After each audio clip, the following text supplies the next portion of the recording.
Hello mga master, Julius to Lord po at welcome po sa aking vlog. Sa video nito mga master, ang ating i-share sa inyo ay kung paano ito tahiin ang ating front design ng ating barong ng DepEd Teachers Uniform 2025 mga master. So ito yung pang mga master, pang Martes at Huwebes na schedule mga master. Ayan siya, yung front design ng ating barong. Ano to mga master, hidden buttons ito. Ayan siya. So wala pa itong buttons. Kung tingnan natin ito, wala pa ito. Ito lalagyan po ito ng butones o halis. At dito naman yung butones para ma-close siya. Tapos ito yung naka-hide siya. Hidden bar. So ayan mga master, kung paano ito gawin, panoorin nyo lang. So ito yung ating front. Ang style ito mga master ay hidden buttons. So meron na akong itong hidden bar na tela. Ang sukat nito mga master ay 3 and 1/4. So pwede kayo magtabas nito naman ng mga 3 and 1/2 para medyo saktuhan. Ito kasi 1/4 lang kasi yung pasada ko dito, kaya ito ay 3 and 1/4 lang. Tapos ito naman yung kanyang pang front design. So ito na gagawin natin itong mga master. So una, ang gagawin lang natin ito kasi yung bandang neckline, ito yung pasobra natin. Ang sukat nito mga master ay 1 and 1/2. So ayan siya. So meron itong guhit sa kabila, ayan siya. So ngayon, itong front bar na ito, tupi lang natin to. Tapos dito natin to ipasada sa ilalim mga master.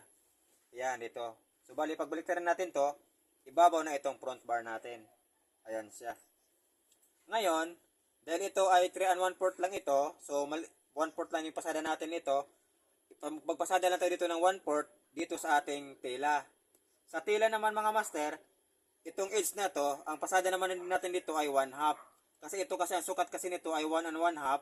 So pag magpasada tayo ng 1 inch, 1/2 dito, so mayroon sa matitirang 1 inch.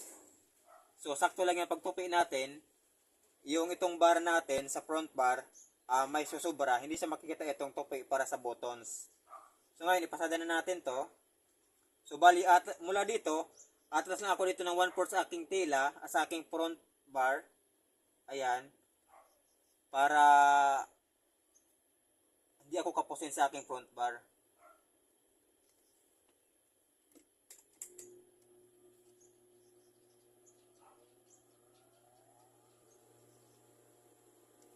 So dito alalay lang tayo sa pasada mga master, no?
Ngayon, natapasada na natin. Ngayon, ang susunod naman natin mga master ay itupi natin pa ganyan, ibaliktad natin ganyan. Ayan siya. Tapos, may guhit tayo dito. Itong guhit na to, ipasok lang tayo ng konti kahit mga 1/8. Ito. Tapos, magpasada tayo dito sa ibabaw.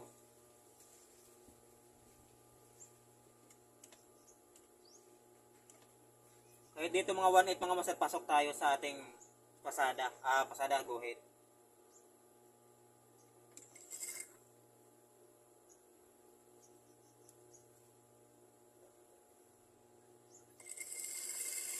Dito alalayan natin yung pasada sa ilalim kasi baka mangulubot. Lalo na kung masilan yung tela. Pero ito hindi naman masyadong masilan tong tela na to eh.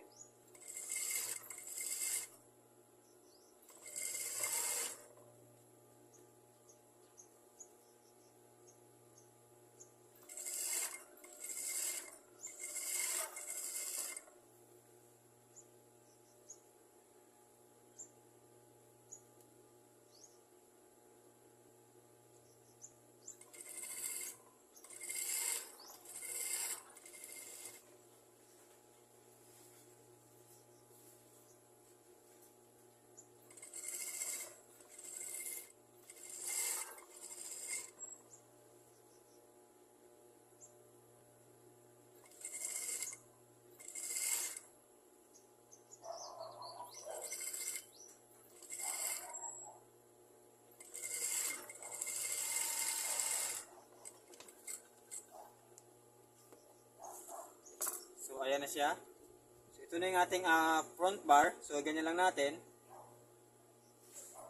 So ang sukat nito ay 1 and 1/4. So pwede nyo naman lakihan ito ng konti mga master. Pwede nyo gawing 1 and 3/8 or hanggang 1 and 1/2 lang. Pwede siya. So ito ginawa ko lang sakto lang na 1 and 1/4. So ngayon pagkatapos naman ito mga master, ipasada naman natin ating front design. Ito siya. Ito ganyan. I-top stitch lang natin dito. So ngayon mga master, pag pasada natin dito, ang design ng color ng ating mayroon siyang red dito sa gilid. So itong bandang pula na ito, dito natin ipasada sa pinaka-edge niya. Pinaka-gilid. Yan, ganyan. Baka mabaliktad nyo, yung pula dito banda, so baliktad siya. Ito yung pula dito banda sa gilid.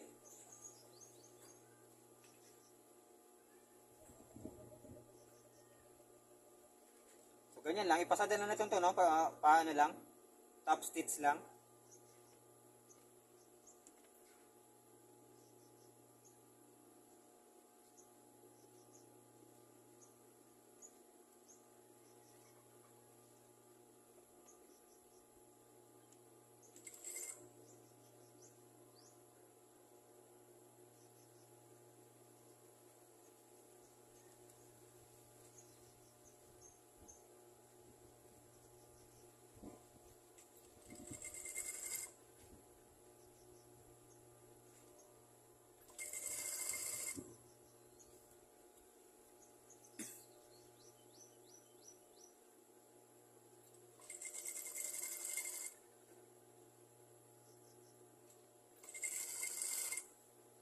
So, ang pasada nyo dito mga master sa design, 1/16 lang.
So, sa kabila naman, paikot ito mga master, no?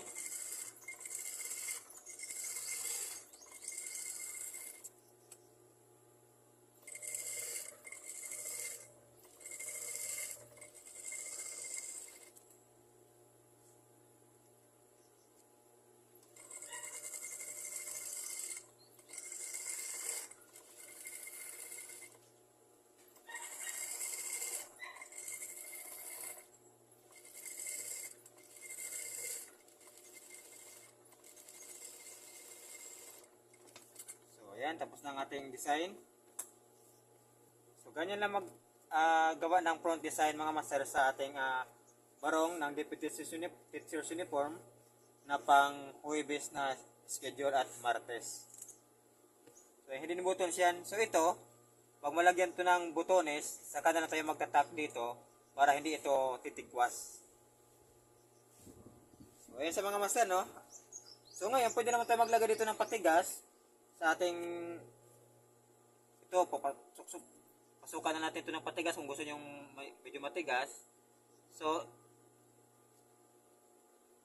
pero pwede na rin hindi na mga master kasi ito kasi pag napasada kasi matigas na eh.